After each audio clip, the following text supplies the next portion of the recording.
Start. And action. Hi. Hi. Welcome to the YouTube channel Seth's Strange World.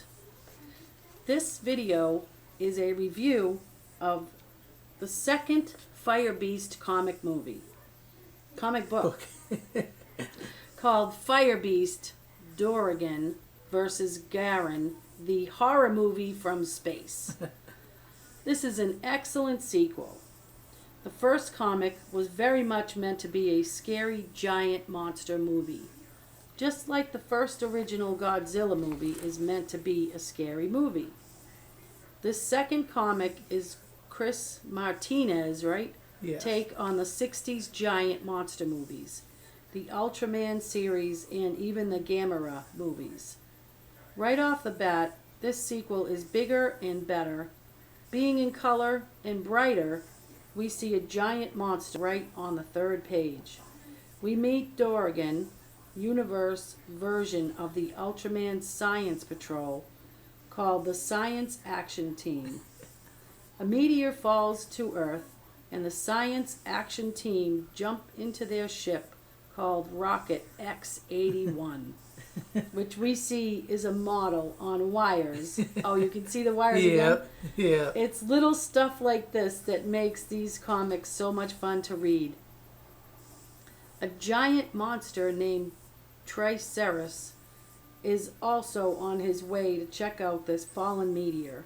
When both the Science Action Team and Triceratops both get there at the same time, Triceratops goes first to check out the fallen meteor, and then it cracks open and we see a new giant monster.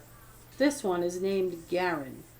We see Garin attack Dorrigan, then attack the science team's rocket ship, X-81.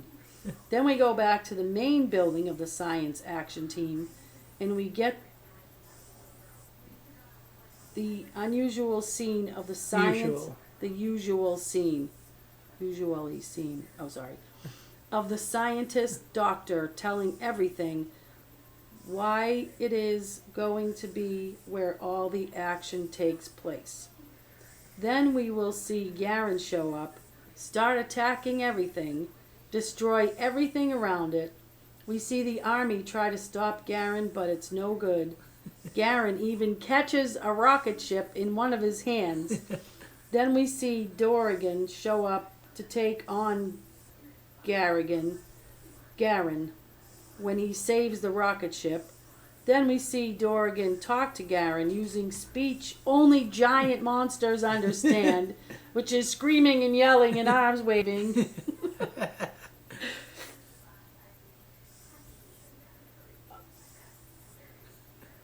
Screaming and arms waving. Oh, I lost it. Speech only giant monsters understand. We see this monster talk in subtitles. Dorrigan says to Garin, "Go away," and Garin says, "No." Then Dorrigan says, "Okay, we fight." This whole scene is funny as hell. It made me really laugh the first time I read the comic book, and it still makes me laugh whenever I reread the comic book. We then see an epic monster battle between Dorrigan and Garin, and at one point, Garin gets the upper hand in the battle, and the Science Action Team helps out Dorrigan by using the Ultra Laser. Can imagine what that tool looks like. It does help Dorrigan. Then we see the rest of the battle between the two giant monsters. I say anything more, I won't say. It says I, say anything more. All right. But the ending is great. I have to say this sequel does an excellent job of making fun and poking at the 60s Gamera series. Once again, the artwork is excellent. The story is great. The giant monster fights are awesome. This is everything you could ask for when it comes to doing an old school giant monster movie. Chris this time wrote the story himself but Jonathan Claude was a consulting editor on the sequel. He did co-write the first comic with Chris. We are sorry, but Seth forgot to mention about the cover art for the first comic book, which was done by his friend Jim Biggie. And this sequel is also his artwork, also excellent. Seth loves both covers that he did for these comics, and he also did the logo for this sequel. This is another must-have, must-buy comic book for the people in your life who are Godzilla fans and giant monster fans. You can find these comic books on Etsy.